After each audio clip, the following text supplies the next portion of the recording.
ఇంతకుముందు మనం మాట్లాడుకున్నాం. Let's go to the translation part. Okay, so క్విక్గా ఒక ఫ్యూ మినిట్స్ ట్రాన్స్లేషన్ చక్క చక్క చక్క చక్క మనం ఫోకస్ చేసేసి ముందుకు వెళ్ళిపోదాం.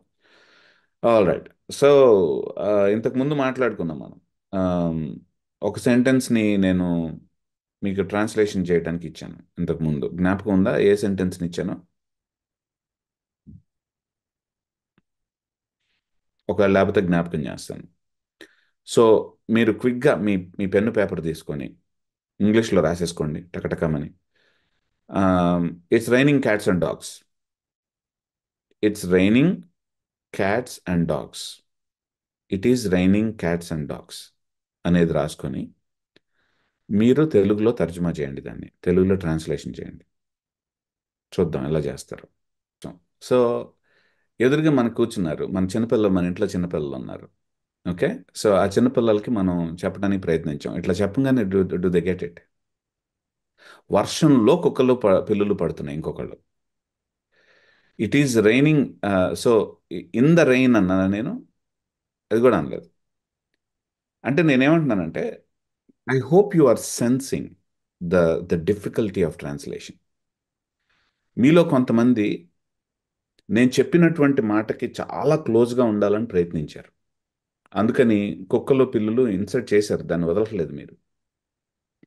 మీలో ఇంకొంతమంది ఏం చేశారంటే నీకు నమస్కారం నాయనా, మేము మా వాళ్ళకి అర్థమయ్యేటట్టు చెప్పుకుంటాం అని చెప్పేసి నేను వాడినటువంటి పదంలో ఒక్క పదం కూడా లేకుండా ఇంగ్లీష్లో ఒక్క పదం కూడా లేకుండా తెలుగులో ట్రాన్స్లేట్ చేశారు.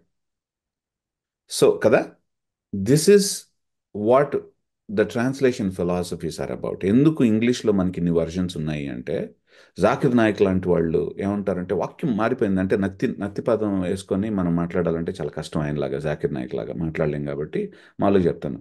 సో ఏమంటాడంటే సో మనకి బైబిల్ యాక్చువల్గా చాలా చేంజ్ చేసేసి కంకాక్టెడ్ అని చెప్పేసి మాట్లాడుతూ ఉంటాడు. బిగాటన్ అనేటువంటి వర్డ్ తీసేశారు.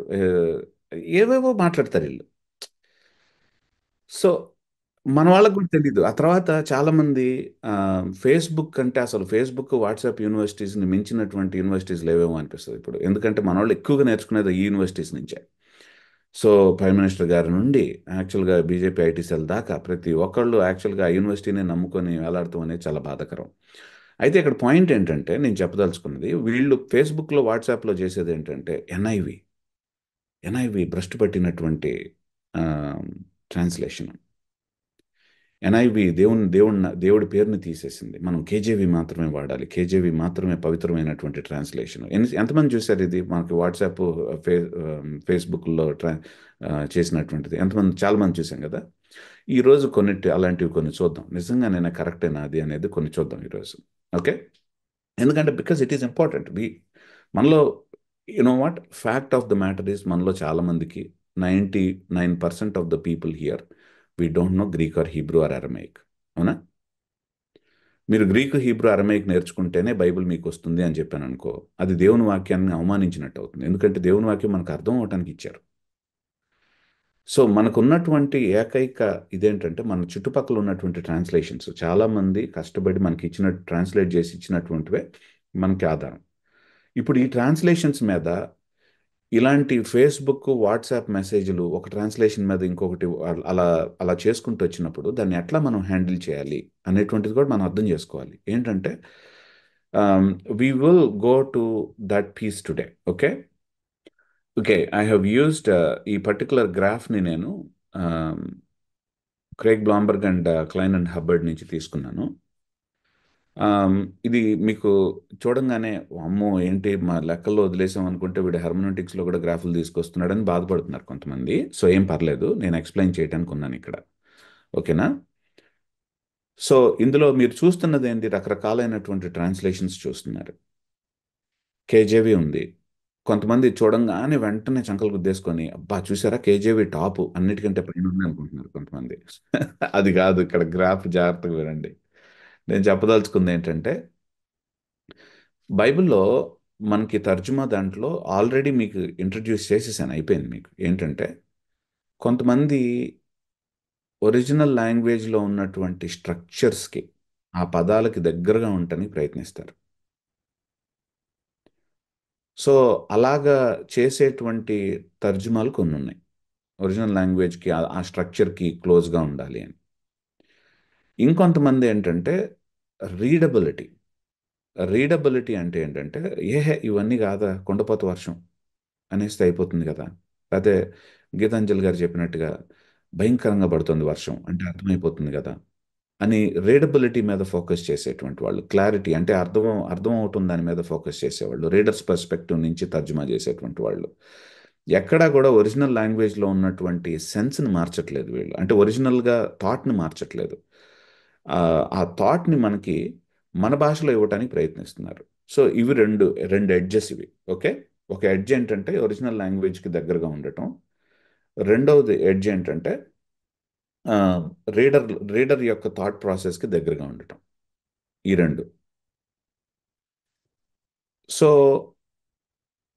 కేజేవి కేజీవీలో ఉన్నటువంటి ఒకటి ఏంటంటే it try to be close towards the original language, but అంటే ఫార్మల్లీ ఈక్వలెంట్ అంటాం. అంటే ఒరిజినల్ లాంగ్వేజ్లో ఉన్నటువంటి ఫామ్ ఏదైతే ఉందో, స్ట్రక్చర్స్ ఏవైతే ఉన్నాయో వాటికి దగ్గరగా ఉండటానికి ప్రయత్నించడం.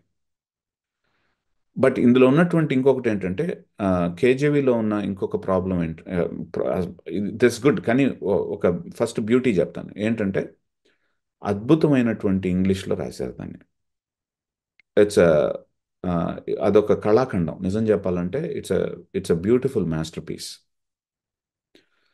బట్ ప్రాబ్లం ఏంటంటే KJV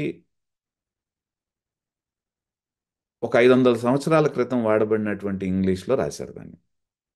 English itself has changed. ఇంగ్లీష్లోనే చాలా పదాలు మారిపోతున్నాయి, తెలుగులో మారట్లా. తెలుగులో 100 సంవత్సరాలకి ఇప్పటికి మధ్యలో ఎంత ఉన్నాయి పదాలు మార్పు. సో అక్కట ఎం మహారణమునందు అని వచ్చాను అనుకో నేను ఇక్కడ, నీకు ధనం నైనా అని వెళ్ళిపోతారు అందరూ. అట్లా మాట్లాడుకోవట్లేదు మనం, తెలుగు కూడా మారిపోతుంది. అట్లాగా కేజేవిలో ఒక బ్యూటిఫుల్గా దాన్ని 500 సంవత్సరాల క్రితం బ్యూటిఫుల్ ఇంగ్లీష్లోకి తర్జుమా చేసినా సరే ఉన్న ప్రాబ్లం ఏంటంటే it is close to the original language, which means we don't understand everything. ఆ ఒరిజినల్ లాంగ్వేజ్ స్ట్రక్చర్ కుక్కలు పిల్లు కురుస్తున్నాయి అనేటువంటిది ఎలాగైతే డిఫికల్టో, it's difficult for us to understand in some places.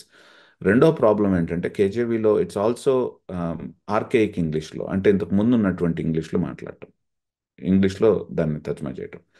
ఆఫీస్లోకి వెళ్ళి మీరు అంటారా మీ మీ మీ మీ బాస్ దగ్గరికి వెళ్ళి, సో బాస్ యాక్చువల్గా where is thine unit plan అంటామా? అనం కదా. So when is thy vacation అంటామా? అనం కదా. సో మనం మామూలుగా we don't, usually we don't. ఆ తర్వాత కేజీవీలో ఇంకొక ప్రాబ్లం, లాస్ట్ ఒక ప్రాబ్లం చెప్తాను, చెప్పి ముందుకు వెళ్ళిపోతాను. ఏంటంటే కేజీబీ 500 సంవత్సరాల క్రితం తర్జుమా చేయబడింది.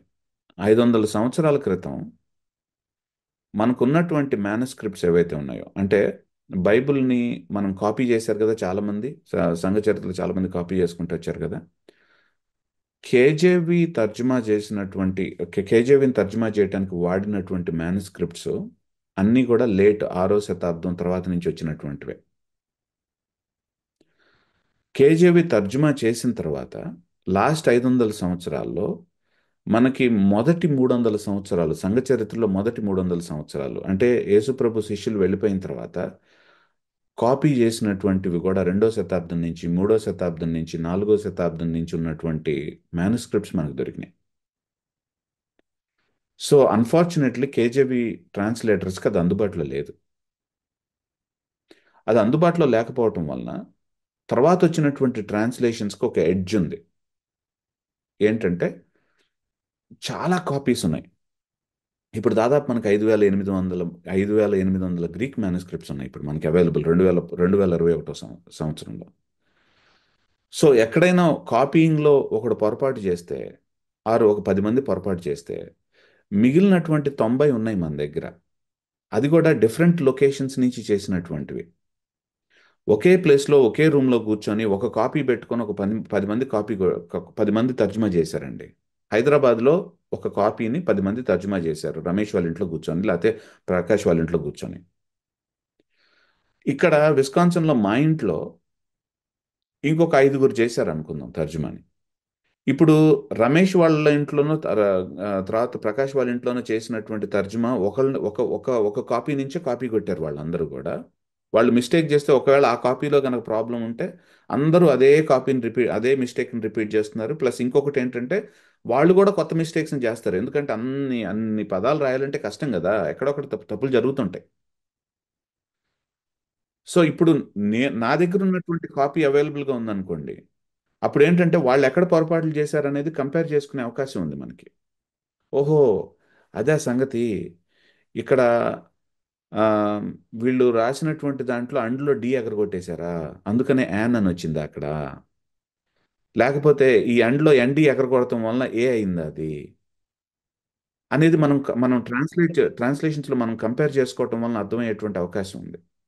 కాబట్టి ఏంటంటే మోడర్న్ ట్రాన్స్లేషన్స్కి ఉన్నటువంటి ఎడ్జ్ ఏంటంటే చాలా ఓల్డ్ కాపీస్ ఉన్నాయి మన దగ్గర, ఇప్పుడు దొరికినాయి. ప్లస్ ఇంకొకటి ఏంటంటే ఈ ఓల్డ్ కాపీస్ మల్టిపుల్ ప్లేసెస్లో చేసినటువంటివి. ప్రకాష్ వాళ్ళ ఇంట్లో ఒకటి చేశారు, రమేష్ వాళ్ళ ఇంట్లో ఇంకొకటి చేశారు, మా ఇంట్లో ఇంకొకటి చేశారు, కిరణ్ బాంబే వాళ్ళ ఇంట్లో ఇంకొకటి చేశారు. సో అట్లా డిఫరెంట్ ప్లేసెస్ నుంచి చేసినటువంటివి. అర్థమవుతుందని నేను మీకు చెప్పేది. సో కేజేవిలో ఉన్నటువంటి ఒక ప్రాబ్లం అది. So the translators were faithful. కేజేవిని తర్జుమా చేసినప్పుడు ట్రాన్స్లేటర్స్ వర్ ఫెయిత్ఫుల్. కాకపోతే ఇంగ్లీష్ మనం అది వాడడం. రెండోది ఏంటంటే అన్ని మేనుస్క్రిప్ట్స్ యాక్చువల్గా వాళ్ళకి అందుబాటులో లేవు, కానీ they did their best at that time. వాళ్ళు కూడా ఏం చేశారంటే, ఆ ట్రాన్స్లేటర్స్ కూడా ఏం చేశారంటే, they were looking forward to it. ఒక దినం రాబోతుంది ఇంకో ఎక్కువ మేనుస్క్రిప్ట్స్ వస్తే బాగుండేది, ఇంకా బాగా ఇంకా ట్రాన్స్లేట్ చేస్తే. They were looking for improvisation of that. ఆ ట్రాన్స్లేటర్సే చూశారు దాన్ని. Now on the other hand you see, so KJV ఇక్కడ ఉంది కదా, నేను నా లేజర్ పాయింట్ రాస్తాను ఇక్కడ. సో మీరు ఇక్కడ చూసారు కేజేవి ఇక్కడ ఉంది. సో ఇది ఫోకస్ అంతా ఏంటంటే రీడబిలిటీ మీద కాదు, ఫోకస్ రీడబిలిటీ ఇక్కడ ఉంది. క్లారిటీ, రీడబిలిటీ ఇటు ఉంది. సో కేజేవి అంతా ఫోకస్ ఫార్మల్ మీద, ఒరిజినల్ లాంగ్వేజ్లో ఉన్నటువంటి ఫార్మ్ స్ట్రక్చర్స్, వీటి మీద ఫోకస్ చేయడానికి ప్రయత్నించింది. ఎన్ఏఎస్బి కూడా కొంచెం అట్లనే, ఎన్కేజేవి కూడా కొంచెం అట్లనే. సో ఈఎస్వి ఇంకొంచెం ముందు వైపు, రీడబిలిటీ వైపు ఇంకొంచెం ముందు వైపు వెళ్తుంది. ఒరిజినల్ లాంగ్వేజ్ దగ్గరగానే ఉంది, కానీ యాక్చువల్గా it is moving towards readability. NLT on the other hand, new living translation, original లాంగ్వేజ్కి చాలా దూరంగా ఉంది. ఇక్కడ చూస్తున్నారు కదా మీరు, ఒరిజినల్ లాంగ్వేజ్ చాలా దూరంగా ఉంది, కానీ రీడబిలిటీకి చాలా దగ్గరగా ఉంది. చూస్తున్నారా మీరు, రీడబిలిటీ వైపు వెళ్తుంది ఇది. సో మెసేజ్ చూసారా, మెసేజ్ ఫో పూర్తిగా రీడబిలిటీ మీద, మెసేజ్ వర్షన్ అనేటువంటిది యూజిన్ పీటర్సన్, బ్యూటిఫుల్.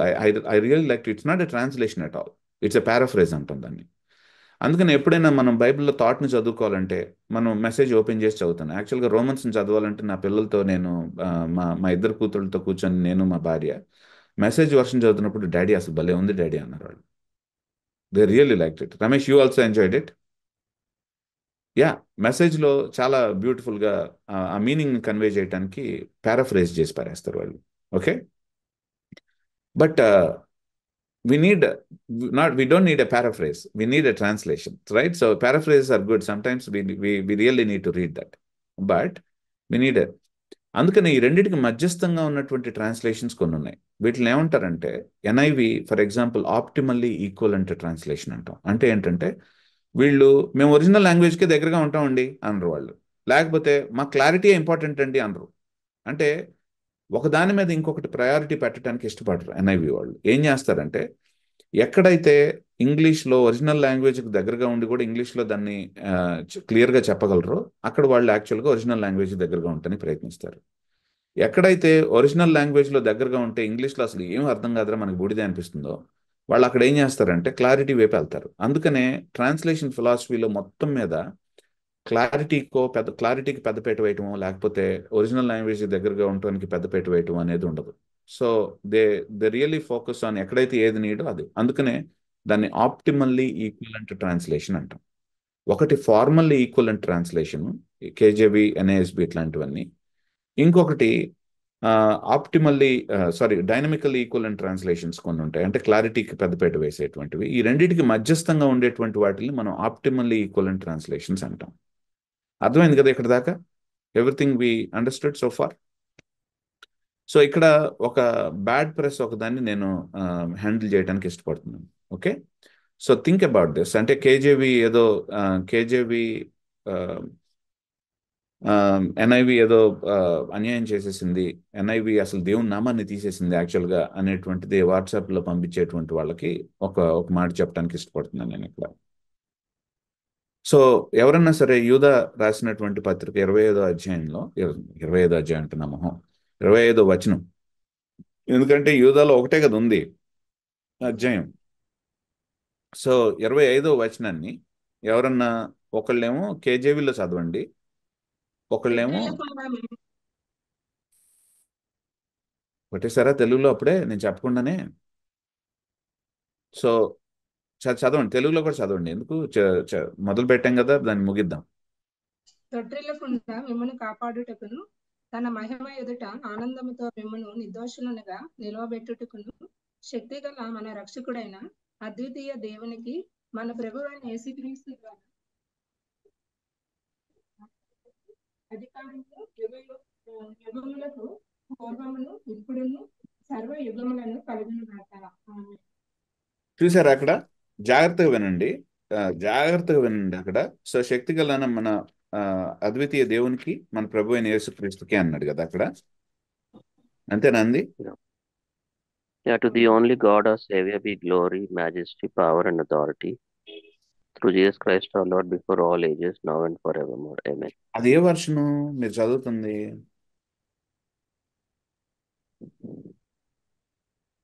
నా కేజీ చదువుతున్నాను ఇప్పుడు. To the uh, only KJV wise చదవండి. To the only wise God our Saviour the glory and majesty dominion and power both now and ever. Amen. So మొత్తం చదువుతారా? 24. 25th చదివితే సరిపోతుందిలే. 25th మళ్ళీ ఒకసారి చదవండి. Sudha, to the To only the wise only God wise God our Savior be to the glory and only wise majesty. God, comma ఉందా పక్కన? There is no comma. To the KJV, only wise God our KJV. Savior. Yes, sir. To the only yes, wise God our Savior, comma, be glory and majesty, comma, dominion and power both now and ever. Amen. Right. So అదే ఎన్ఐవిలో కనుక మనం చూస్తే, ఎన్ఐవిలో differences ఏమున్నాయి అక్కడ? కొన్ని add చేశారు sir. ఏమనుంది? The only God uh Saviour be glory comma పెట్టారు, majesty, power and authority add చేశారు, through Jesus Christ our God before all ages now and for ever more so అని యాడ్ చేశారు. ఎన్ఐవిలో యాడ్ చేశారా, కేజేవిలో miss చేశారా? ఎట్లా మాట్లాడుకుందాం దీని గురించి? I think they added in NIV because KJV is the oldest one. No, but KJV oldest అయినా సరే, that's what I was saying. ఏంటంటే కేజేవిని ఏ మేనుస్క్రిప్ట్స్ అయితే ఉపయోగించారో కేజేవిని ట్రాన్స్లేట్ చేయడానికి, those were actually not old. Manuscript అంటే ఏంటి?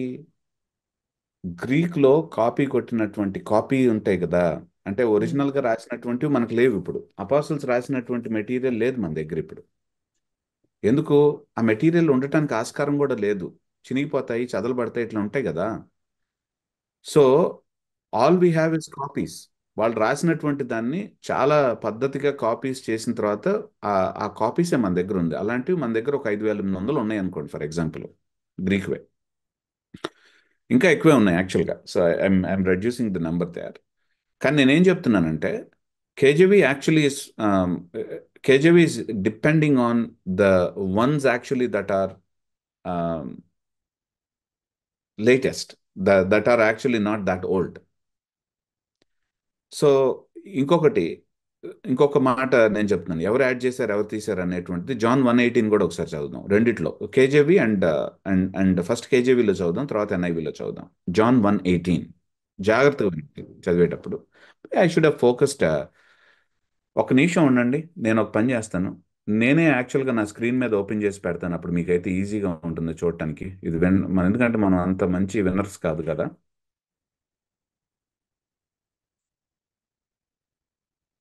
సో వింటే మనకు అంత అర్థం కాకపోవచ్చు నేనేం చెప్తున్నాను అనేది.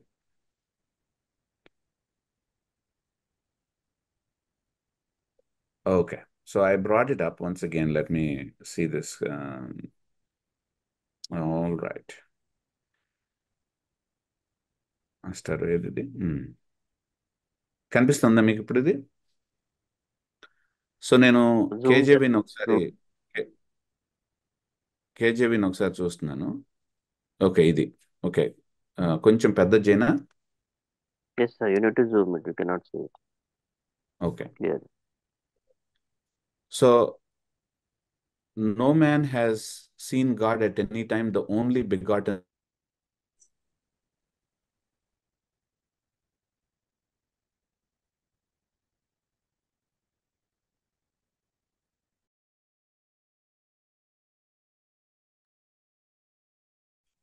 ఇదే మనం ఎన్ఐవిలో చూద్దాం ఒకసారి.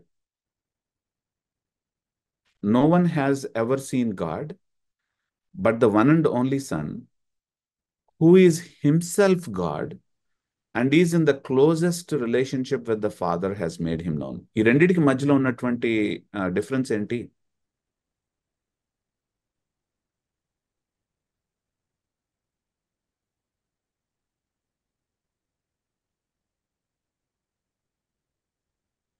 బిగాటెన్ సన్ అనేది లేదండి అనేవిలో.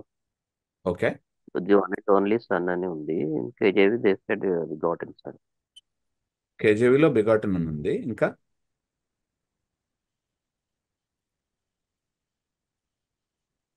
bosom of the Father and in the closest relationship with the Father. Yeah, నేనేం చేస్తున్నానంటే ఈ రెండింటిని ఒక పేపర్ మీద పెట్టి మీకు చూపించడానికి ప్రయత్నిస్తున్నాను నేను, సో దట్ మీకు పక్కనే పెట్టి చూస్తున్నా మీకు ఉపయోగం ఉంటుంది. సో రాత్రి నాకు ఐడియా వచ్చింది ఇట్లా చేస్తే బాగుంటుందేమోనని. అది మళ్ళీ ఫీల్ అవుతారేమో అట్లా చూపిస్తే అనుకున్నాను.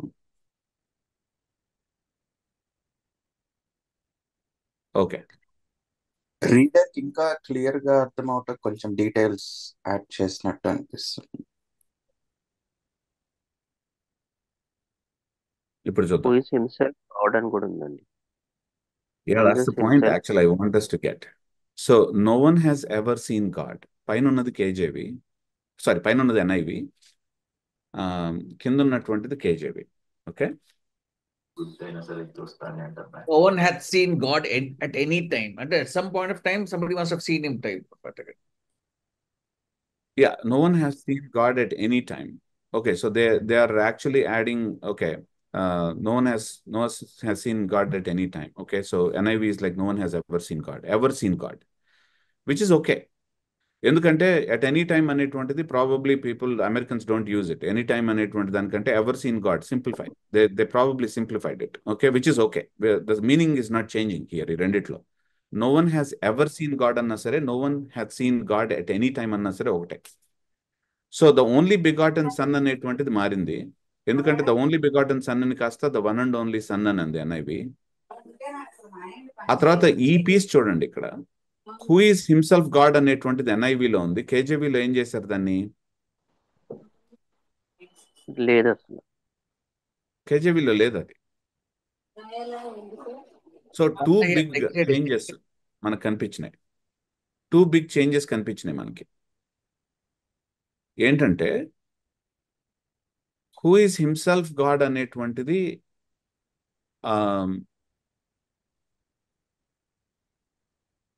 why is it not in KJV? Is NIV trying to, అంటే ఎన్ఐవి దేవుడు అనేటువంటి పదాన్ని చాలా ప్లేసెస్ నుంచి తీసేసిందండి అనేటువంటి వాళ్ళకి ఒక మాట చెప్తున్నాను నేను. ట్రాన్స్లేషన్స్ ఏంటంటే వాళ్ళకి ఇష్టం వచ్చినట్టుగా ఒకే మొదటి వచనంలో అక్కడ ఉంది కాబట్టి ఇక్కడ కూడా వాడేద్దాం అని అనుకోరు translations. That's not how translations work. Old manuscripts లో హూ ఈజ్ హిమ్సెల్ఫ్ గాడ్ అనేటువంటిది ఉంది. కేజేవిని ట్రాన్స్లేట్ చేసినటువంటి మ్యానుస్క్రిప్ట్స్ లో ఆ మాట కాపీ చేసేటప్పుడు మిస్ అయింది. So the reason is translators యాక్చువల్గా చేసేటప్పుడు these are all scholars that we have. సో నేనేమంటున్నానంటే ఇలాంటి మనం దుర్వార్తలు విన్న తర్వాత, ఇలాంటి రూమర్స్ విన్న తర్వాత, వాట్సాప్లో మనకి తర్వాత పెట్టిన తర్వాత, let's actually check authentic sources.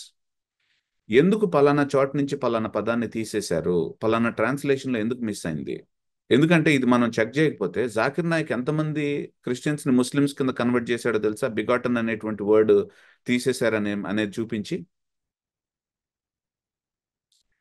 మీరు మీరు నమ్మరు, కొంతమంది క్రిస్టియన్స్ ముస్లిమ్స్ గా కన్వర్ట్ అయినటువంటి వాళ్ళు, Zakir Naik showed this thing. కేజేవిలో బిగాటన్ అని ఉంది, మిగిలినటువంటి ట్రాన్స్లేషన్స్ లో తీసేశారు. So that itself shows that యాక్చువల్గా క్రిస్టియన్స్ ఆర్ నాట్ క్లియర్. కానీ జాకిర్ నాయక్ తెలియనటువంటిది, ఇక్కడ మిగిలినటువంటి వాళ్ళు ఎవరు చెప్పనటువంటిది ఏంటంటే, ద వర్డ్ బిగాటన్, దానికి గ్రీక్ వర్డ్ వాజ్ మొనాగనెస్.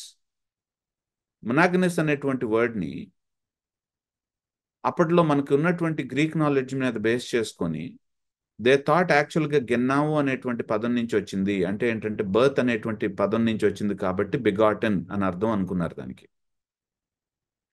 కానీ తర్వాత మనకి గ్రీక్ మీద మనకి పాండిత్యం ఎక్కువ సంపాదించిన తర్వాత లాస్ట్ 500 సంవత్సరాల్లో గ్రీక్ లాంగ్వేజ్లోనే మనకి కొయినే గ్రీక్ మీద మనకి చాలా పట్టొచ్చింది.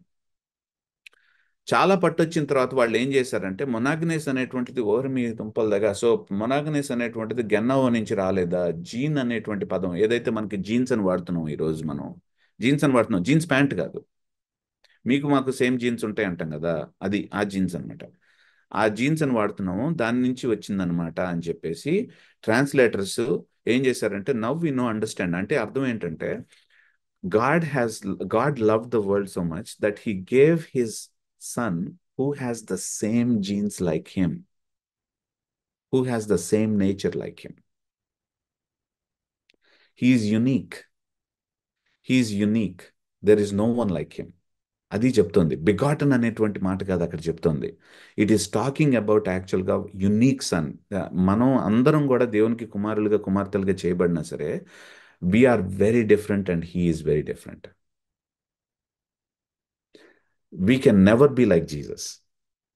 We are being formed into the image of Jesus, but the kind of relationship that he has with the Father is very different. Jews కి పళ్ళు పట్ట పట్ట పట్ట పట్ట కొరికేసుకున్నారు. కొంతమందికి ఎనామల్ కూడా ఊడిపోయి కింద పడిపోయింది. యాక్చువల్గా నా ఫాదర్ అని ఆయన అన్నప్పుడు, ఏ ఏంది నా ఫాదర్ అంటున్నావు?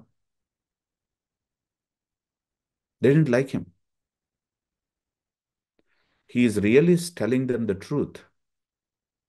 He is unique son. He is at the bosom of the Father. None has seen God like he did. Because he is God, that's why he could see everything about Father. Father infinite అయితే he can see everything because he himself is God. అది చెప్తుంది. So original translation, so మిగిలినటువంటి manuscripts, so that's why they are making it very clear that he himself is God. That's why he could see God. That's what they are saying. John was telling us that thing. యోహానే చెప్తున్నాడు ఆ మాటని. నేను అందుకనే చెప్పాను, యోహానికి మొట్టమొదటి నుంచి ఉన్నటువంటిది ఏంటంటే he is showing Jesus as God. అందుకనే word was with God, word was God అంటాడు. తర్వాత యోహాన్ సువార్తలో the great I am Jesus Christ is showing that ego ఏమీ బికాజ్ నేనే యావేన్ అంటున్నాడు అక్కడ. యెహోవా అనేటువంటి పదానికి అర్థం ఏంటంటే ఉన్నవాడు అనువాడు, అంటే ఎప్పటికీ తన ఉనికి కోసం ఎవరి మీద ఆధారపడినటువంటి వాడు కాదు అని అర్థం. తండ్రి యెహోవా, కుమారుడు కూడా యెహోవానే, పరిశుద్ధాత్మ కూడా యెహోవానే. మనకు అర్థం కావాలి అది. ఎందుకంటే పరిశుద్ధాత్మను ఎవరు క్రియేట్ చేయలేదు, కుమారుడిని ఎవరు క్రియేట్ చేయలేదు. ఆయన ఉనికి కోసం ఆయన ఎవరి మీద ఆధారపడలేదు. నిత్యత్వం నుంచి నిత్యత్వం దాకా ఉండేటువంటి వాడు. యోహాన్ చెప్తున్నాడు ఆ మాటను మనకి. అందుకనే యేసు ప్రభు లేచి అంటాడు ఏంటంటే I am the great I yam అంట. సో బిఫోర్ ఏబ్రహాం వాజ్, అబ్రహాంకు ముందు ఐ యామ్ అంటాడు. ఎందుకంటాడు అబ్రహాంకు ముందు ఐ యామ్ అని ఎందుకు అంటున్నాడు? ఆ మాట అనగానే జ్యూస్ వెంటనే రాళ్ళు తీసేశారు. ఎందుకు తీశారు తెలుసా? ఏయ్ నువ్వు మనిషి వాడిని కూడా దేవునితో సమానుడిగా చేసుకుంటున్నావు ఏంటి అని వాళ్ళకి అర్థమైంది.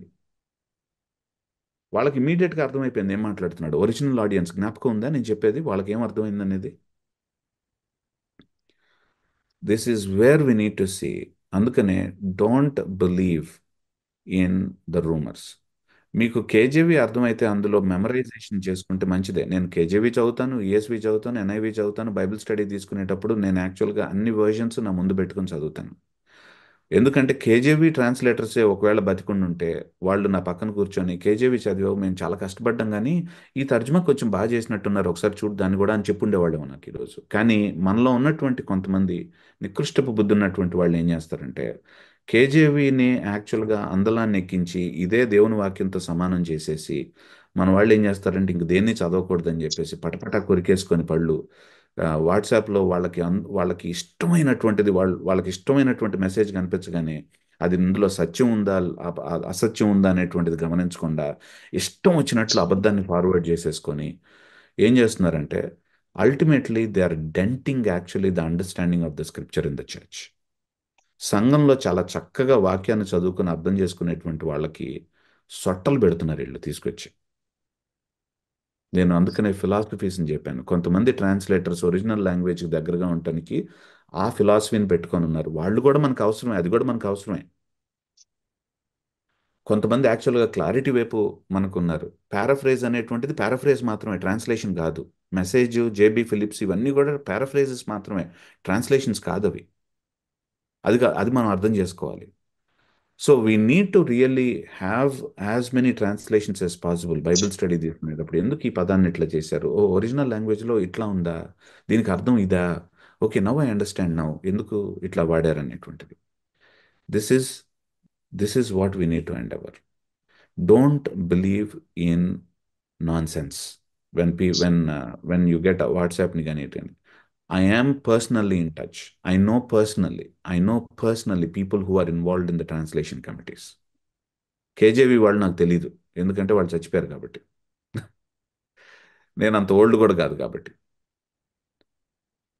బట్ వాళ్ళ నోట్స్ చదివాను నేను, ఎందుకు వాళ్ళు పలానా చోట పలానా విధంగా ట్రాన్స్లేట్ చేశారని. వాళ్ళ కోరిక ఏంటనేటువంటిది ముందుగానే చదివాను నేను.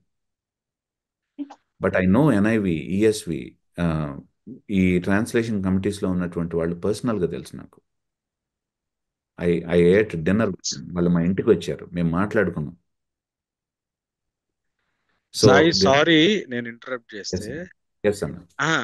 కిరణ్ అంటే ప్యాషన్ ట్రాన్స్లేషన్ గురించి ఒక్కటి అడిగాడు.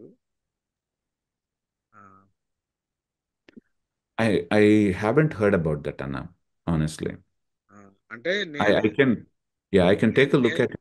మేబీ ఐఎమ్ నాట్ రైట్, కాకపోతే కొంచెం ఇది ఈ ప్రాస్పెరిటీ వీళ్ళని సపోర్ట్ చేస్తా ఉన్నది అది, కానీ నేను కూడా విన్నా దాని గురించి.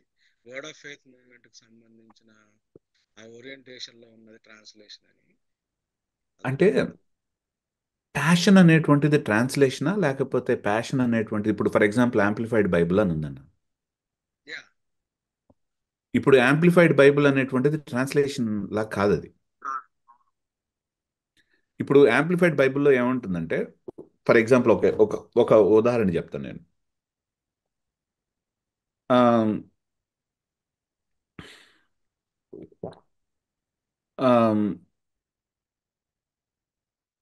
చెప్పు అనేది ఉంది. నేను మన వాడుక భాషలో ఒక ఎగ్జాంపుల్ చెప్తున్నాను. You can understand the philosophy behind amplified version. చెప్పు అనేటువంటి దానికి రకరకాలైనటువంటి మీనింగ్స్ ఉంటాయి. సో నేను సంఘానికి వెళ్ళేటప్పుడు, నేను ఈరోజు సంఘానికి వెళ్ళేటప్పుడు చెప్పులు వేసుకుని వెళ్ళాను అన్నాను. ఒక కాలేజ్ ముందు ఒక అమ్మాయిని చూసి విజిలేశాడు. అమ్మాయి ఉందంటే చెప్పు తెగుతుందండి.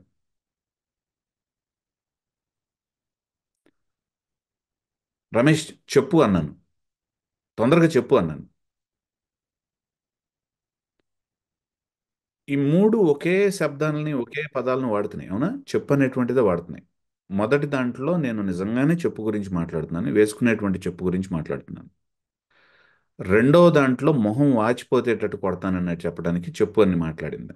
అంటే నేను అవమానిస్తాను అని చెప్పింది. నువ్వు నన్ను కనుక వీలయ్యటం ఇట్లాంటివి చేసావంటే నీకు విమానం అవుతుంది అన్నట్టుగా మాట్లాడుతుంది. మూడవ దాంట్లో చెప్పుతో సంబంధం లేదు అసలు. యాక్చువల్గా నువ్వు చెప్పాలనుకుంది చెప్పు అన్నాను నేను. యాంప్లిఫైడ్లో ఏం చేస్తాడంటే, ఇప్పుడు ప్రతి కాంటెక్స్ట్లో నేను మాట్లాడినటువంటి మాటలో ప్రతి కాంటెక్స్ట్లో ఒక చోట చెప్పు అనేటువంటి దానికి ఒకటే కదా అర్థం ఉండాల్సింది. ఇప్పుడు రమేష్తో నేను మాట్లాడుకునేటప్పుడు రమేష్ చెప్పు అన్నాను, వెంటనే రమేష్ పరిగెత్తుకుంటూ వెళ్ళి చెప్పు తీసుకొచ్చి ఇట్లా ఇచ్చాడు అనుకున్నాను. అది కాదు, ఆ కాంటెక్స్లో దానికి మీనింగ్ అది కాదు. కానీ యాంప్లిఫైడ్లో ఏం చేస్తాడంటే ఆ పదానికి ఉన్నటువంటి మీనింగ్స్ అన్నిటినీ జొప్పించేస్తాడు మనకి. అక్కడి నుంచే చాలా ప్రసంగాలు వస్తున్నాయి మనకి. చెట్టు మీద ప్రసంగం అంటే చెట్టుకి ఇన్ని మీనింగ్స్ ఉంటాయి అని చెప్పేసి అన్ని మీనింగ్స్తో కూడినటువంటి ప్రసంగం మనకు వస్తుంది బయటికి. కానీ గుర్తుంచుకోండి, యాంప్లిఫైడ్లో ఉన్న వీక్నెస్ అది. దే టెన్ టు థింక్ ఈ పదానికి ఇన్ని రకాలైనటువంటి మీనింగ్స్ ఉన్నాయని చెప్పేసి అన్ని మీనింగ్స్ యాక్చువల్గా చెప్పుకుంటూ వస్తుంది. కానీ అన్ని మీనింగ్స్ ఎట్లా ఉంటాయి ఆ పదానికి, ఆ కాంటెక్స్ట్లో?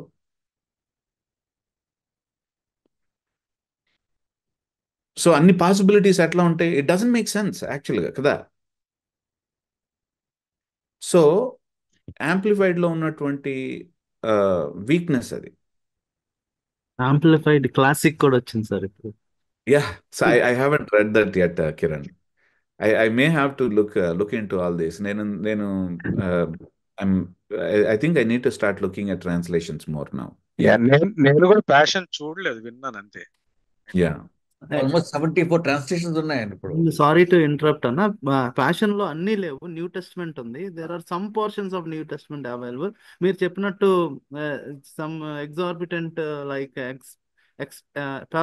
దాని ఏమంటారు, ఎగ్జాజురేటెడ్ ఉంటుంది అనమాట. That's it. Yeah. జస్ట్ అందుకే అడిగాను. That's a good thing. I'm so glad you brought it up. I have never read that, Kiran. అందుకనే దాని మీద నేను I can't really make a comment on that one. But I'll go back right after the session. I'll see who the translation committee is, and then I'll take a look at it. Okay. So I will definitely see that. So thanks for bringing that to my notice. Really, that's really helpful. So you understand now what goes on behind translations. You understand now. A translation వాడాలి brother అనే బదులు అన్ని వాడండి. అన్ని వాడండి. You try to understand it. So నేను Romans మీద interest పెంచడానికి మా పిల్లలకి మెసేజ్తో మొదలు పెట్టాను. నేను మెసేజ్తో చదివినప్పుడు వాళ్ళకి ఒక కాన్సెప్ట్ అర్థమైంది. డాడీ భలే ఉంది డాడీ, ఇది భలే, వి లవ్ ఇట్ అని. కానీ but they never actually stuck with message. మెసేజ్లో మొదలు పెట్టినా సరే రోమన్స్ని దే డోంట్ ఓకే మాకు అర్థమైపోయింది Romans video. No my thing is actual I'm encouraging them to move towards a good translation. Paraphrase నుంచి ట్రాన్స్లేషన్ వైపు మూవ్ అవ్వాలి వాళ్ళు. So they are reading now NIV, and then I say a couple of years down the line, oh yeah, so pick up an ESV and then read it and then try to find the difference. మా అమ్మాయి మొన్న Bible study తీసుకుంది వాళ్ళ గ్రూప్లో, so college గ్రూప్లో. And I said she did a good job, and she read all different versions. Mark నుంచి తీసుకొని she did all different versions and she studied it. That's good. I was like, yeah, that's a good way of doing it. So, and one day I really like them to see Papalo. So I really like them to see they learn biblical languages, and then they get better at it. And I hope the Lord actually will help them. ఎందుకంటే biblical languages ప్రతి కల్చర్లో biblical languages కావాలని Martin Luther చెప్పేశాడు. Biblical languages లేనటువంటి వాళ్ళు ఒక జనరేషన్లో ఉన్నారంటే గాస్పెల్ని కూడా ప్రొటెక్ట్ చేయలేమన్నాడు ఆయన. అదే జరుగుతుంది మనకి ఇప్పుడు. ప్రాస్పెరిటీ గాస్పెల్ ఇవన్నీ ఎందుకంటే that is the reason. Okay, so I have actually some more material to cover. So let me go quickly. So, which translation do you suggest for kids starting age 8? I would say get a good NLT. Go for NLT and then try to make them understand. ఒకవేళ వాళ్ళు English readers అయితే, English వాళ్ళకి బాగానే అర్థమవుతుంటే NLT తీసుకోండి. నా idea basically is what ever language actually they can understand the Bible, that's where they need to read first. That is the starting point for them. Okay, so చాలాసార్లు parents ఏంటంటే పిల్లల చేత వాళ్ళకి బాగా ఇంగ్లీష్ రావాలని ఎట్లాగైనా సరే ఇంగ్లీష్తో బైబిల్ని కుక్కటానికి ప్రయత్నిస్తారు. కానీ ఒకటి అర్థం అవ్వట్లేదు, మీరు ఇంగ్లీష్ మీద ఫోకస్ చేస్తున్నారు కానీ వాక్యం వాళ్ళకి అర్థం కావట్లేదని ఫోకస్ చేయట్లేదు. అది డేంజర్. అది వాళ్ళకి వాక్యం మీద విరక్తి పడుతుంది వాళ్ళకి తర్వాత. ఎందుకంటే బికాజ్ ఇంగ్లీష్ని కుక్కటానికి ప్రయత్నించి మనం ఏం చేస్తామంటే దాంతో పాటు యాక్చువల్గా వాక్యాన్ని కూడా మనం చూపించి నోట్లో పెడుతున్నాం కాబట్టి వాక్యం కూడా అదే చేదులాగా అనిపిస్తుంది వాళ్ళకి. That's not do it. So understand. Students, high school స్టూడెంట్స్కి వాళ్ళు ప్రతి వీక్ మెమరీ వర్స్ చెప్పాలి. మెమరీ వర్స్ చెప్పేటప్పుడు నేను అంటాను, అందులో కొంతమంది ఇంగ్లీష్ తెలియనటువంటి వాళ్ళు నాకు చూశాను. ఫస్ట్ వీక్ వాడు బాగా మెమరైజ్ చేసి భలే రాశాడు, కానీ వాడితో అడుగుతున్నప్పుడు ఎరా దీనికి అర్థం ఏంట్రా అంటే వాడికి ఏం తెలియదు. నీ భాష ఏంట్రా అంటే స్పానిష్ అన్నాడు. అరే నెక్స్ట్ వీక్ నుంచి ఇంగ్లీష్లో రాసావంటే కర్రతో కొడతాను నిన్ను, నువ్వు వెళ్ళి స్పానిష్లో రాసుకుంటారా అని చెప్పాను. ఎందుకు వాడికి I want them to understand the scripture close to their heart. So భాష కాదు ఇంపార్టెంట్, వాక్యం important. That's what we need to understand. Okay, so it's good. తెలుగులో కూడా I'm really hoping for a day when we have many translations. ఈ translation ఫిలాసఫీస్తో, different translations ఫిలాసఫీస్తో more translations వస్తే బాగుంటుంది. జాకిర్ నాయక్ లాంటి వాళ్ళు ఎలాంటి ఎంత బ్యాడ్ ప్రాపగండా చేసినా సరే, ట్రాన్స్లేషన్స్ అనేటువంటివి ఏవో మనలో ఉన్నటువంటి వీక్నెస్ అంటారు, కానీ no translations is our strength. So మనవాడు బిగాటన్ అనేటువంటిది నిజంగా ప్రాపర్గా ఎందుకు తీసేశారు అనేది కనుక అర్థం చేసుకుంటే, మనోడు ఏం చెప్పాడంటే బిగాటన్ అనేటువంటిది చాలా పెద్ద పదం, అది తీసేసి వన్ అండ్ ఓన్లీ అని పెట్టడం అనేటువంటిది చాలా చిన్న పదం అనుకుంటున్నాడు. కానీ వాడికి అర్థం కావట్లేదు. బేసికల్లీ బిగాటన్ కంటే వన్ అండ్ ఓన్లీ అనేటువంటిది ఇంకా ఎక్కువ పదం, ఆనెస్ట్గా చెప్పాలంటే. ఎన్ఐవి దాన్ని డిగ్రేడ్ చేయలేదు, ప్రమోట్ చేసింది, ఇంకొక లెవెల్కి తీసుకెళ్ళింది దాన్ని. So that's what we need to understand. So వాడికి అర్థం కానటువంటిది చాలా ఉంది. సో అలాంటి వాడు చెప్పిన తర్వాత మన వాళ్ళు తెలియకుండానే కన్వర్ట్ అయిపోవటం. ఎందుకంటే because we don't teach these things. We need to teach these things to our people. Telugu బైబిల్స్లో ట్రాన్స్లేషన్ చేసినటువంటి వాళ్ళు దేవర్ Telugu Bible this a full story that's given in the చాలా తెలుగు వర్షన్స్లో బిఎస్ఐ దాంట్లో స్టోరీ ఆఫ్ ద ట్రాన్స్లేషన్ ఇస్తారు. ఒకసారి చదవండి అది ఒకసారి. It's very good, but it needs update. ఎందుకు అప్డేటింగ్ అంటే, ఒకటి లాంగ్వేజ్ మారుతుంది, Telugu language itself is changing, evolving. Okay, రెండవది ఏంటంటే మనకి గ్రీక్ మీద, హీబ్రూ మీద పట్టు బాగా వచ్చింది ఇప్పుడు. ఆ తెలుగు తర్జుమా చేసినప్పుడు కంటే ఇప్పుడు మనకి we have more clarity on many things. So కొన్ని ప్లేసెస్లో I go to Telugu and I'm like వా మ్యాన్. సో ఇంగ్లీష్ వర్షన్ కూడా ఇంత పంచలేదు, ఇంత బ్యూటిఫుల్గా ట్రాన్స్లేట్ చేయలేదు అనిపిస్తుంది కొన్ని చోట్ల తెలుగు బైబిల్ చూసిన తర్వాత. ఇంకొన్ని చోట్ల నేను వచ్చిన తర్వాత this needs really update here అనిపిస్తుంది. సో ఎందుకంటే it's not really giving us original లాంగ్వేజ్లో ఉన్నటువంటి సెన్స్ మిస్ అయిపోయిందేమో అనిపిస్తుంది కొన్ని చోట్ల. So we need different translations. We need scholars. So pray that యాక్చువల్గా చాలా మంది గ్రీక్ హీబ్రూని చక్కగా నేర్చుకొని తర్జుమా చేసేటువంటి వాళ్ళు ఉండాలి. నాసి రకమైనటువంటి హీబ్రూ గ్రీక్ టీచర్స్ పోవాలి. దానికోసం ప్రార్థన చేద్దాం. వన్స్ అగైన్ నాయక్ లాంటి వాళ్ళు చేసేది ఏంటంటే they miss other portions of the scripture and they focus on some things. And also they misinterpret and they twist and show. That's what they do. Begotten అనేటువంటిది తీసేయటంతో మనం ఏదో పాపం చేసాం అన్నట్టుగా, అసలు మనం అక్కడ నాలుగు ఖర్చుకున్నాం అన్నట్టుగా. No yeah we have more understanding now. It's okay. We are trying to get to the meaning of the original authors. That's what our goal is.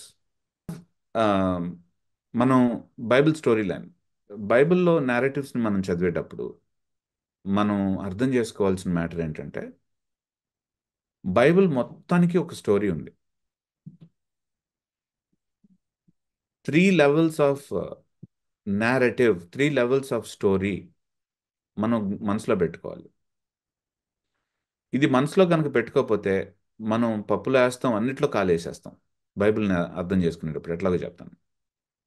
ఎన్నిసార్లు మీరు విన్నారు దావీదు గొలియాతు కథని? చాలాసార్లు వినుంటారు, చాలాసార్లు చెప్పుంటారు. 5 రాళ్ళు అంటే అర్థం ఏంటి? ఒక రాయి నెంబర్ 1 దీనికి అర్థం ఇది, రాయి నెంబర్ 2 అంటే ఇది ధైర్యం, లేకపోతే ప్రార్థన, తర్వాత వాక్యం. ఇట్లా విన్నారా ఎవరన్నా?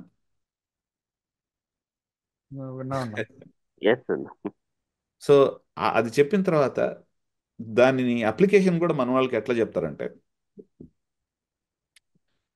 మన ముందు పరీక్ష అనేటువంటి గొలియాత్ ఉన్నా సరే మనం యాక్చువల్గా దాన్ని ఛేదిస్తాం.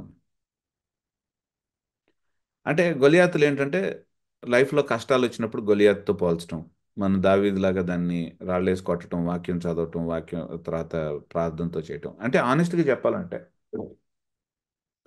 మన లైఫ్లో కష్టాలు వచ్చినప్పుడు మనం ప్రార్థన చేయటం, వాక్యం చదవటం, వాక్యం ద్వారా ఎదుర్కోవటం అనేటువంటి దాంట్లో తప్పులేదు. అది చేయాలి, మనం అందరం చేయాల్సినటువంటి పని. కానీ ఇక్కడ పాయింట్ ఏంటంటే, ఆ ప్యాసేజ్కి ఆ మీనింగేనా, ఆ ప్యాసేజ్కి ఆ అప్లికేషనేనా? అది క్వశ్చన్ అక్కడ. సో మన కల్చర్లో మనం చేసేది ఏంటంటే, బైబిల్లో ఉన్నటువంటి ఇండివిజువల్ స్టోరీస్ అన్నిటినీ, బైబిల్లో దావీదు గొలియాతు కథ ఉంటే దాన్ని మిగిలినటువంటి బైబిల్తో దానికి ఏ సంబంధం లేదన్నట్టుగా చదువుతాం మనం. మిగిలినటువంటి బైబిల్తో సంబంధం లేకుండా చదువుతాం. ఎట్లాగా? మీరు కొంచెం సేపట్లో మీరు అర్థం చేసేసుకుంటారు దాన్ని. సో ఒకసారి నన్ను జాగ్రత్తగా ట్రావెల్ చేయండి. బైబిల్లో టాప్ స్టోరీ ఒకటి ఉంది, అంటే బిగ్ స్టోరీ అంటాం. దీన్నే మెటా నారేటివ్ అంటాం. ఈ మెటా నారేటివ్ అనేటువంటిది రిడెంప్టివ్ హిస్టరీ. దీన్ని నేను ఇంకొంచెం ఎక్స్ప్లెయిన్ చేస్తాను. ఈ మెటా నారేటివ్ని, టాప్ నారేటివ్ని సపోర్ట్ చేయటానికి మనకి ఇట్లాగా ఫేజెస్ ఉన్నాయి. దీన్ని కూడా నేను ఎక్స్ప్లెయిన్ చేస్తాను. వీటిల్ని సపోర్ట్ చేయటానికి చాలా ఇండివిజువల్ స్టోరీస్ ఉన్నాయి. 3 లెవెల్స్ నేను మీ ముందు పెట్టాను. 3 లెవెల్స్ నేను మీ ముందు పెట్టాను ఇప్పుడు. ఓకే, ఇప్పుడు ఒక్కటి, ఎవరన్నా సరే మనలో టైటానిక్ సినిమా చూసారా ఎవరన్నా?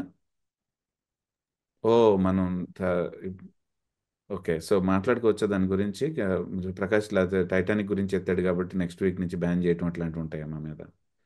అంటే సినిమాలు చూడండి, మీరు విశ్వాసులైనా సరే మీరు సినిమాలు చూడొచ్చు అని యాక్చువల్గా నేను సర్టిఫికేట్ ఇవ్వట్లేదు, నేను ప్రోత్సాహపరచట్లేదు, కానీ మీరు అన్బిలీవర్స్గా ఉన్నప్పుడు చూసుంటారేమో అని మాట్లాడుతున్నాను. అది ఒకసారి దాని గురించి. సో ప్రకాష్, యాక్చువల్గా ఒక 2 ముక్కల్లో మేజర్ స్టోరీ చెప్పాలంటే Titanic, how do you say, like ఒక సెంటెన్స్లో చెప్పాలంటే? Yeah, exactly. అంటే మనం ఇక్కడ మూవీ గురించి మాట్లాడుకుంటున్నాం. సో ఆ మూవీ దేని గురించి, దాని మేజర్ స్టోరీ ఏంటి అంటే ఏంటంటే, it's a love story. Basically it's a love story. ఒక పూర్ బ్యాక్గ్రౌండ్ నుంచి వచ్చినటువంటి వాడు ఒక రిచ్ లేడీని ప్రేమిస్తాడు. ఆ రిచ్ లేడీ కోసం రిచ్ పీపుల్ అంతా కూడా ఆమె కోసం, వాడి ప్రేమ నిజంగా చాలా పవిత్రమైనటువంటి ప్రేమ, తన ప్రేమ కోసం వాడి ప్రాణాన్ని అర్పించేసేసాడు అనేటువంటిది story. So this is the meta narrative. ఆ స్టోరీని సపోర్ట్ చేయటానికి స్టోరీలో ఫేజెస్ ఉంటాయి. ఒకటి, ఫస్ట్ ఫేజ్ ఏంటంటే వాడు టైటానిక్ లో ఎట్లా ఎక్కాడు అనేటువంటిది చెప్పటం ఒక ఫేజ్. అది టైటానిక్ ఎక్కిన తర్వాత వాడు యాక్చువల్గా అమ్మాయిని ఎట్లా కలిశాడు అనేటువంటిది రెండో ఫేజ్. అమ్మాయిని కలిసిన తర్వాత తర్వాత వాడు చచ్చిపోవటం అనేటువంటిది, టైటానిక్ పడిపోవటం పడిపోవటం అనేటువంటిది ఒక ఫేజ్. అదంతా అయిపోయిన తర్వాత, పడిపోయిన తర్వాత వాడికి ఏమయ్యాడు, ఎట్లా చచ్చిపోయాడు అనేటువంటిది ఇంకొక ఫేజ్. అంటే ఒక బిగ్ చంక్స్, ఒక మేజర్ స్టోరీ లైన్ ఏదైతే ఉందో ఆ స్టోరీ లైన్ని సపోర్ట్ చేయడానికి ఒక ఫేజెస్ ఉన్నాయి కదా. ఒక ఒక ఒక ఈ ఫేజ్ వర్క్, ఈ ఫేజ్ వర్క్, ఈ ఫేజ్ అని.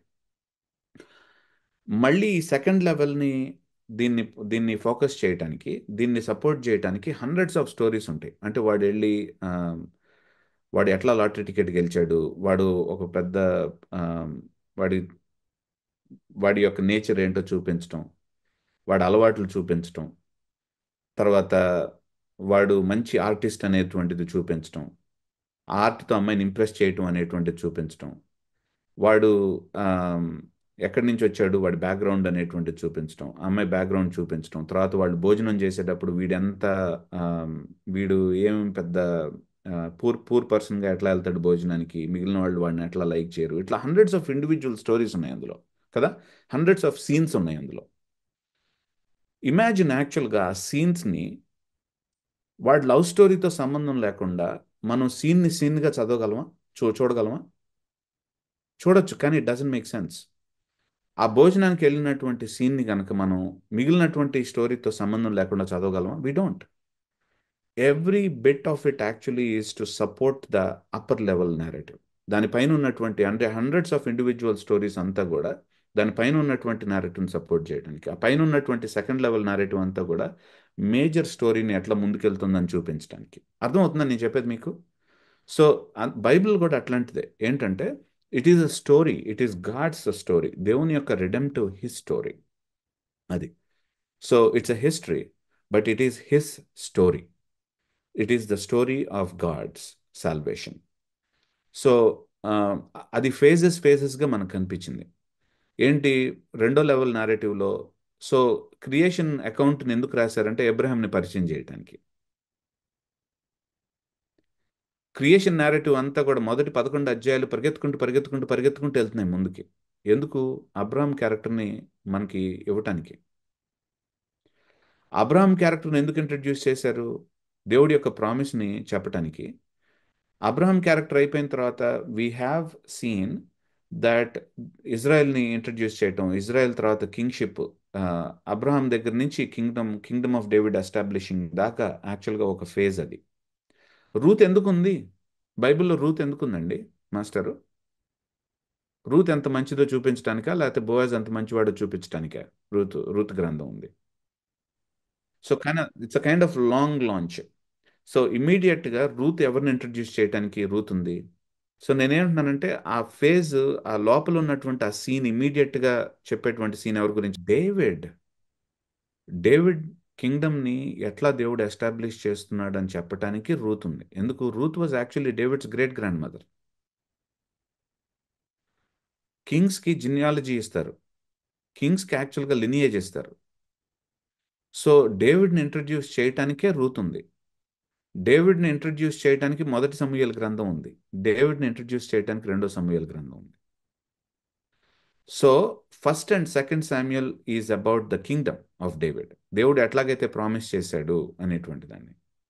కానీ ఆ ప్రామిస్కి ఏ విధమైనటువంటి అడ్డంకులు వచ్చినాయి? దావీద్ తర్వాత, దావీద్ జీవితంలోనే యాక్చువల్గా తను చేసినటువంటి అపరాధం వలన ఏ విధమైనటువంటి అడ్డంకులు వచ్చినాయి అని మాట్లాడటం. ఆ అడ్డంకుల్ని తప్పించుకొని కూడా, అడ్డంకుల్ని అధిగమిస్తూ కూడా దేవుడు ఏ విధంగా స్టోరీని ముందుకు తీసుకెళ్తున్నాడు అనేటువంటిది పాయింట్. సోలమన్ నుంచి ఎగ్జైల్ వరకు, అంటే చెరలోకి తీసుకెళ్ళటం వరకు ఒక ఫేజ్ అది. తర్వాత చెర నుంచి క్రీస్తు వరకు ఉన్నటువంటి ఫేజ్ ఇంకొకటి. సో ఇవన్నీ కూడా ఇండివిజువల్ స్టోరీస్ అన్నీ కూడా దీనికి సంబంధించింది. ఇప్పుడు డేవిడ్ గొలియాత్ కథను మనం చదవాలంటే ఏ ఫేజ్ని సపోర్ట్ చేయడానికి ఉంది డేవిడ్ గొలియాత్ కథ? అదొక ఇండివిజువల్ స్టోరీ, 3వ లెవెల్లో ఉన్నటువంటి స్టోరీ. అర్థమవుతుంది కదా మీకు? అదొక ఇండివిజువల్ స్టోరీ. ఆ ఇండివిజువల్ స్టోరీ ఎందుకు రాశారు? ఇందులో ఏ ఫేజ్ని సపోర్ట్ చేయడానికి ఉంది అది? Second. Very good. David Kingdom ఎట్లా ఎస్టాబ్లిష్ చేయబడింది అనేటువంటి విషయాన్ని మనకు పరిచయం చేయడానికి ఆ స్టోరీ రాశారు అక్కడ. The story is God has anointed. దేవుడు ఒక రాజ్యాన్ని చేస్తున్నాడు. ఆ రాజ్యాన్ని యాక్చువల్గా దేవుడు ఏ విధంగా మనకి ఇస్తున్నాడు అనేటువంటి చెప్పడానికి. సో దీన్నే ఇంకొక రకంగా నేను చెప్పడం అనేటువంటి జరిగింది. చూడండి, ఈ మెటా నేరేటివ్, ఈ మొదటి లెవెల్ నేరేటివ్ని నేను పరిచయం చేస్తున్నాను ఇప్పుడు మీకు. ఇందాక నేను చెప్పినటువంటిది రిడెంప్టివ్ హిస్టరీ అన్నా కదా. ఈ మెటా నేరేటివ్ అనేటువంటిది అంటే ఎట్లాగైతే టైటానిక్లో it's a love story brother అని చెప్తారు కదా, ఒక love story between one man and one woman. ఆ తర్వాత ఎట్లాగైతే ఆ వ్యక్తి తను నిజంగా తన ప్రేయస్ కోసం ప్రాణాన్ని అర్పించాడో, it's a story about it. అది మెటా నేరేటివ్ అంటే. Titanic, the meta narrative is about it. అయితే బైబిల్లో కూడా meta narrative, first level narrative ఏంటంటే, ఒకటి, వాట్ ఈస్ దిస్? పెద్దదవుతుంది, దాన్ని దేని గురించి మాట్లాడుతుంది అది? క్రియేషన్. సో దేవుడు క్రియేట్ చేశారు, తర్వాత జరుగుతుంది ఏంటి? పతనం, సిన్ ఎంటర్డ్. చూసారా పైన క్రియేషన్ ఎంత పచ్చగా ఉందో, సిన్ ఎంటర్ అయిన తర్వాత ఏ విధంగా మొత్తం వాడిపోయిందో చూసారా? థాన్స్, థిజిల్స్, దేవుని యొక్క సన్నిధి నుంచి వాళ్ళు తరిమి వేయబడటం చూస్తున్నారు కదా ఇదంతా. కానీ అక్కడితో ఆగలేదు. గాడ్ ఈజ్ యాక్చువల్లీ, ఇదేంటిది మూడోది, Abraham story. God is actually reversing the situation.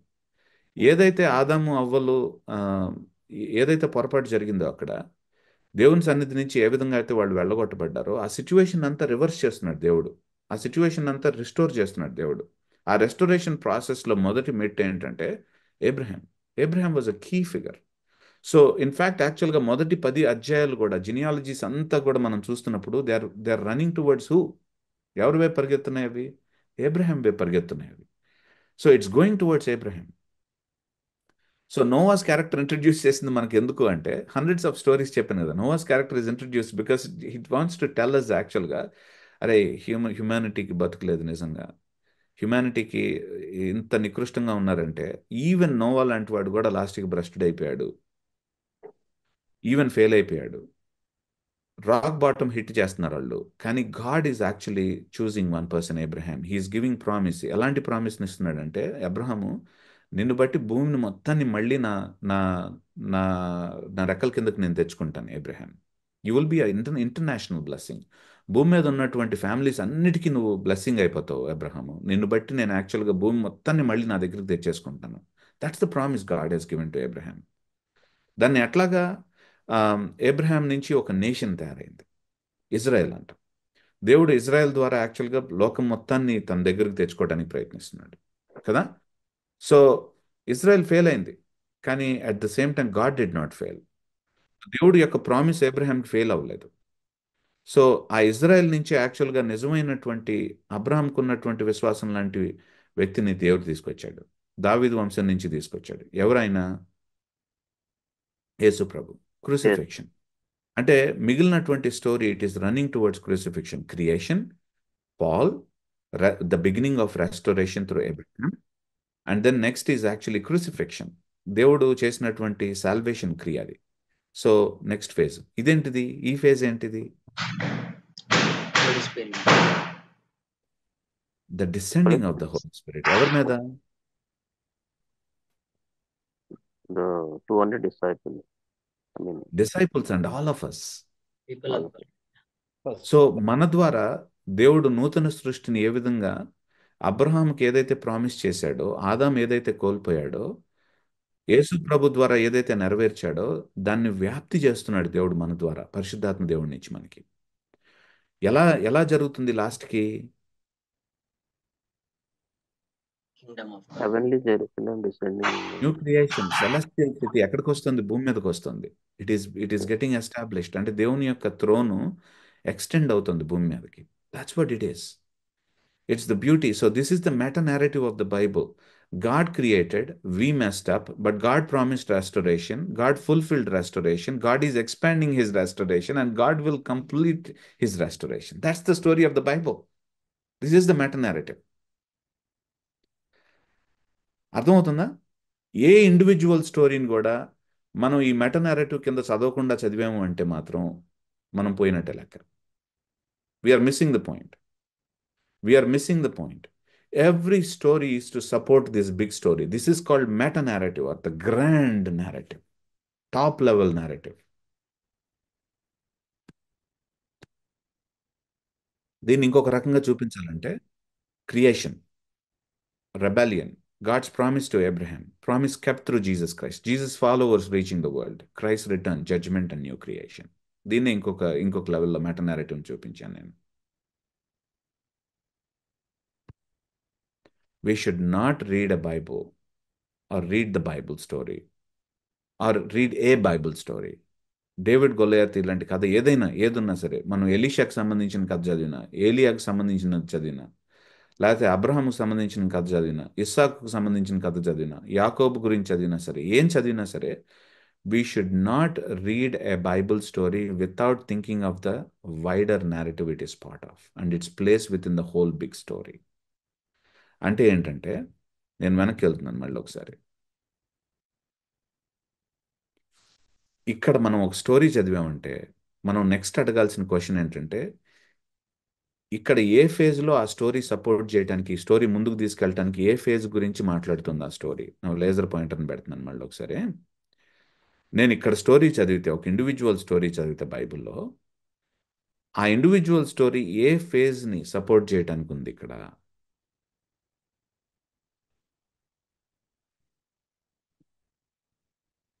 So Solomon టెంపుల్ని కట్టించాడు. సొలొమోన్ టెంపుల్ కట్టించడం అనేటువంటిది స్టోరీలో ఏ భాగానికి సంబంధించినటువంటిది?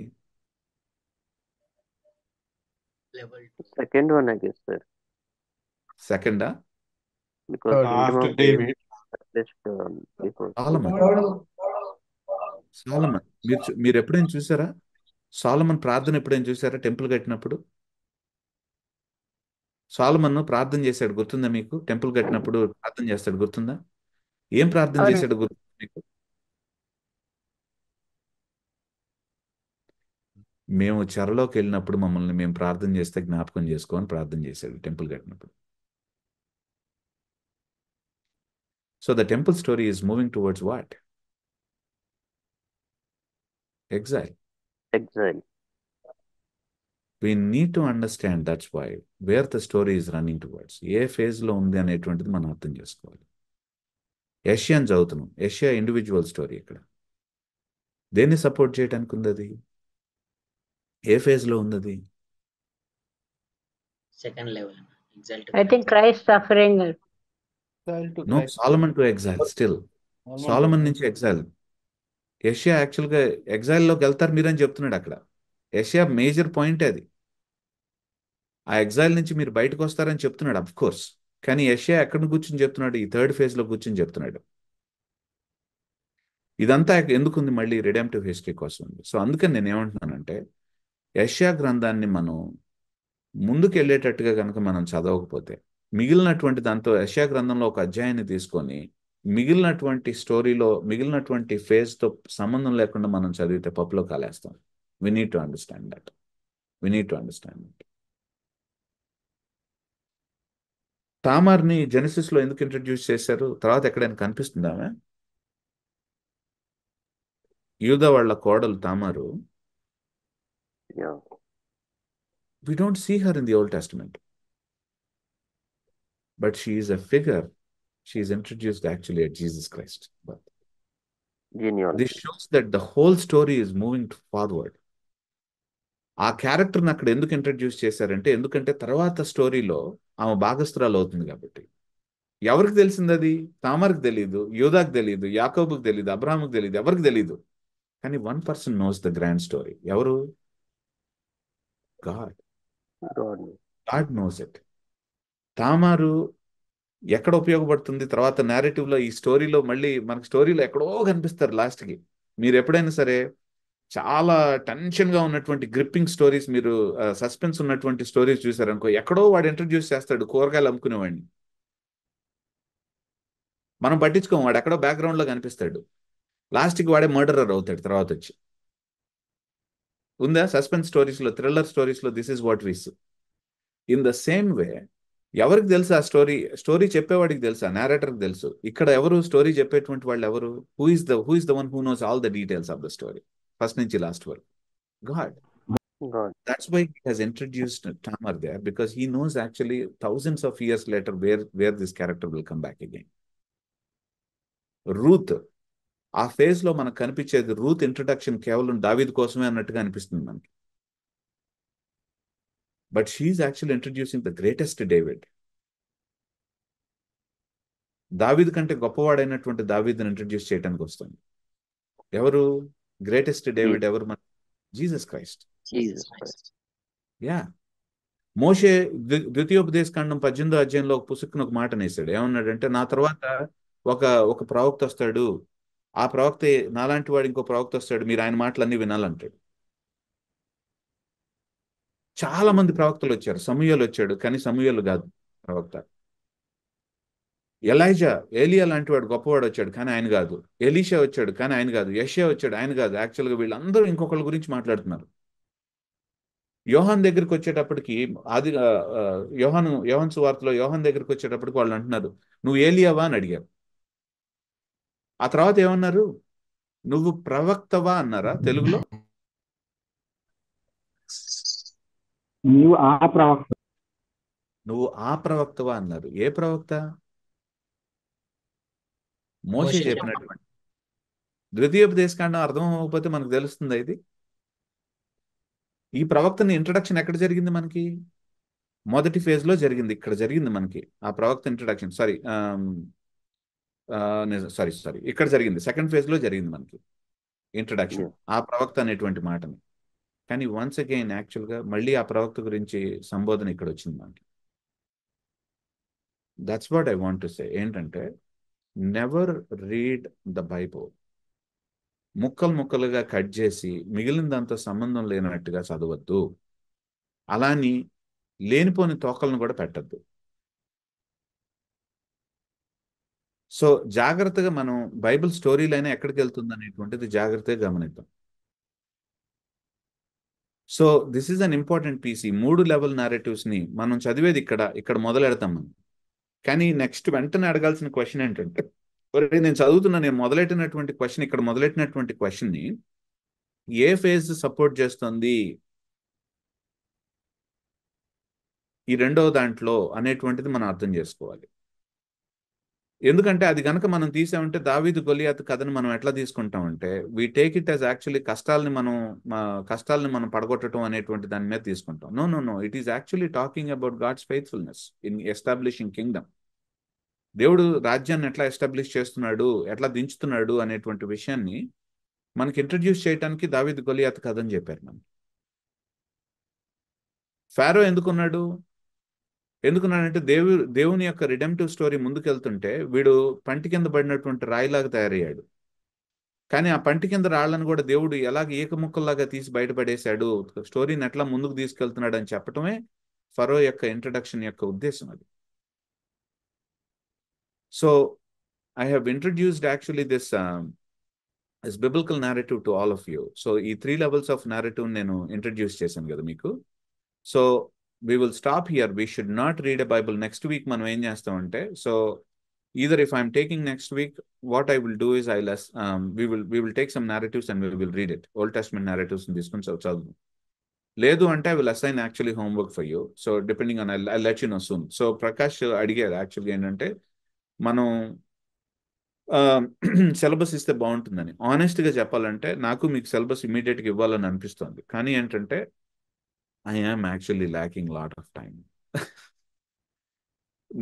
I am in the most busiest phase of my life. So I really would love to